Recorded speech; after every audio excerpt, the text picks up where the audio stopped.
cool thing about drone racing is that it really is where the excitement and spontaneity of sport and the creativity of engineering kind of converge.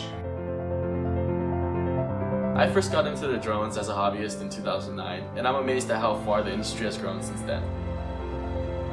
So in high school, I came across a DRL race, and after seeing that on TV, I was hooked. I think what really inspires me about this competition is the fact that it's working towards the future of flying robots, but at the same time focusing on the humans behind the AI. I joined AlphaPilot because for my whole career as an engineer, I was mostly doing theoretical stuff. And I wanted to try something practical to challenge myself. Through this challenge, we can demonstrate to the larger public the capabilities of autonomous flying vehicles. Just imagine seeing a high-speed precision demonstration of an entirely autonomous machine.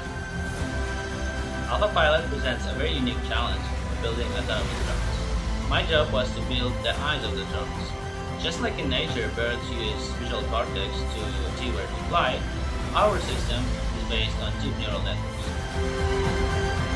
I've been dabbling with drone racing for a little over a year now, and I think autonomous drone is the way to go.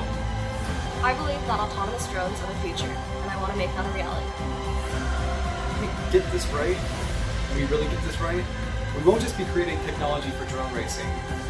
We'll be accelerating aerospace, commerce, the military, everything. If we won AlphaPilot, we would donate a portion of the winnings back to Formula Job, because this club is what brought us together as a team. Where are we looking? Jeff, where are you looking? I'm looking at that little smokestack on that. Oh yeah, okay, nice. I don't know if that's what we should do though. Also, what's that building over there? I feel like I've never seen it. Is that the hospital?